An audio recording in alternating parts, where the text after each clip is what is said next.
I'm sitting in my office right now, but let me show you how this room used to sound. Now you can hear on my microphone that this room has a significant reverberation or reverb problem. And then this is how it sounds now. Yeah, this right now. This episode is brought to you by the Bowers Wilkins 800 series Diamond Trade-Up program. Click the link in the show notes for more information. Welcome back, everybody. Yes, all rooms sound different. And it's one thing that I don't think is discussed anywhere near enough by audiophiles. And that is how the room is the most audibly impactful component in any loudspeaker system. Now, those of you who watch this channel regularly will remember that last year I had my downstairs listening room acoustically treated to reduce its crazy long reverb time. And more recently, I've had this office done because its reverb time was also a problem. Reverb is like a shorter version of echo, and it's caused by sound coming out of the speakers and then bouncing off this wall, then that wall, then that wall, then the ceiling, then the floor, then that wall, then that wall, then that wall, ceiling again, then the floor again, then another wall, then that wall, then that wall, and so it goes on and on and on.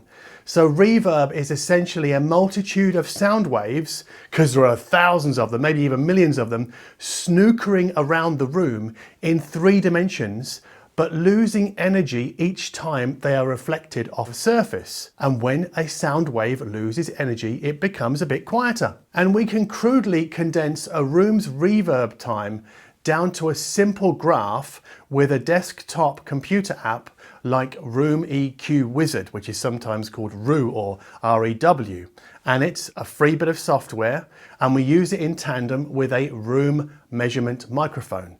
And I use a UMIC one, which sells for around $100, and I'll put a link in the description box below for that. So what REW does is it sends a frequency sweep out of the loudspeakers for the microphone placed at the listening position to read. And then the resulting RT60 graph then tells us how long it takes for each frequency to decay from its original level by 60 dB. Now here we are concerned with frequencies between 300 Hz and 3 kHz roughly.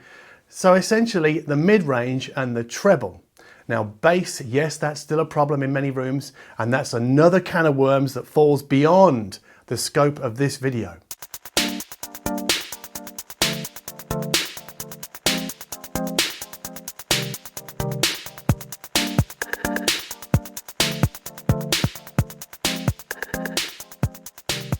So as you can see from this REW graph, the RT60 starts around 700 milliseconds or 0.7 seconds and then rises with frequency to over 1 second. Although the frequency and the rise aren't correlated, that's just how that particular room behaved. And 1 second is way too long. Acoustic professionals tell us that we want a listening room's reverb time to sit somewhere between 0.3 and 0.6 seconds. And in my experience, because this is the 3rd room I've had done, the closer to 0.3 seconds, the better. But anything lower than that tends to sound a little bit overdamped. So 0.3 seconds still leaves a little bit of wiggle room for some reverb, which is why the specification is different between studios and listening rooms like this one. But the RT60 graph that I just showed you isn't of my listening room downstairs before it was acoustically treated. It's of this room before it was acoustically treated a few weeks ago. Now back then, it still had some furniture and a rug in place. Not that the rug really does very much. But this is my office where I also listen to music. And yeah, this year I'm going to test gear in here as well, which is why I've had it acoustically treated. So here's a reminder of how this room used to sound. We can measure the reverb in this room, and I've done that with the UMIC 1 microphone, and it sounded awful because of that 1 second reverb time that I just showed you on the REW graph. But perhaps another more effective way to show you the reverb time in this room before it was treated is with a clap test. So you'll hear how the sound bounces around the room, listen for the ring after an initial clap, an initial impulse. Could you hear the reverb there? Of course you could.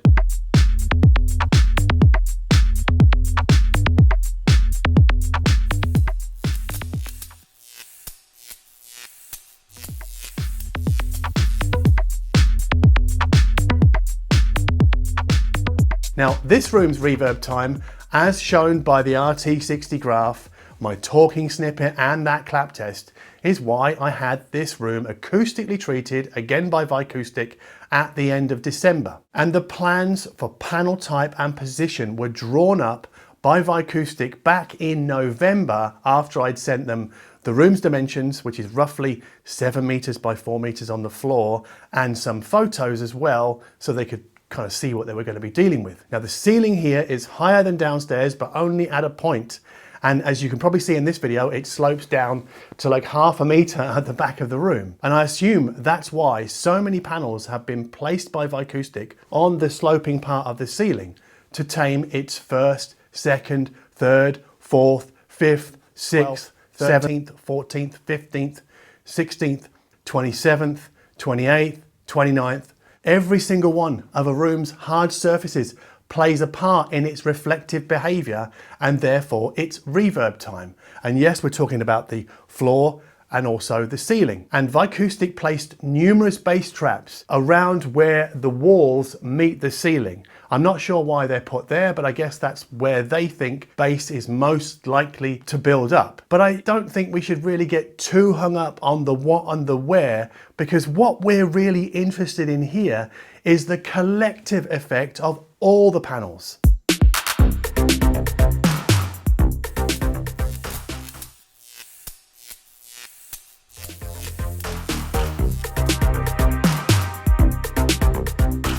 I measured this room's RT60 again last week using a pair of GoldenEar T66 loudspeakers. And the RT60, you can see, hovers between 0.3 seconds and 0.4 seconds. That's between 300 Hertz and 3 kilohertz. But I guess some people better respond to a clap test than a graph. So here's the before again. And now here's the after. And then one more time with feeling. Now, I know I make a joke about this regularly, that very few things in hi-fi are night and day differences, but I really do think that this genuinely is a proper night and day difference. So last week I saw an audiophile Ethernet switch selling for €7,000. Now, I'm not going to say it won't change the sound of a loudspeaker system, and I'm certainly not going to call you an idiot if you buy one.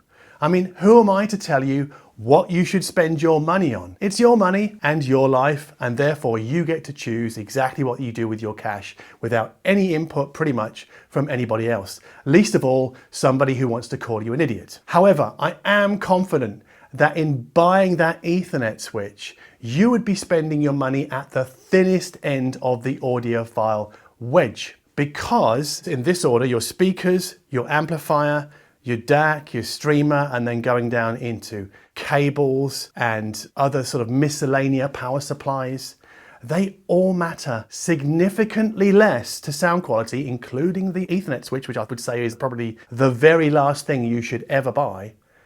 They all matter less to sound quality than the sound of your room. And I think, in fact, no, I am convinced that spending £7 on room treatment, as I did here, is to spend your money at the thickest end of the audiophile wedge. Anyway, if you thought this video was entertaining or informative or a bit of both, then please consider liking and subscribing down below.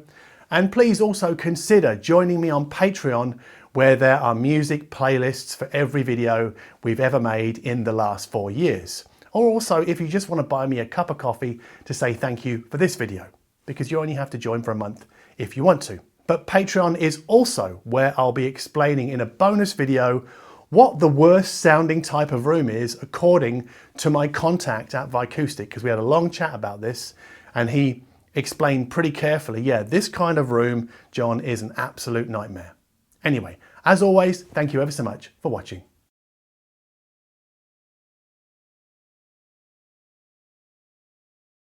2212. 2212. 1222. 1222.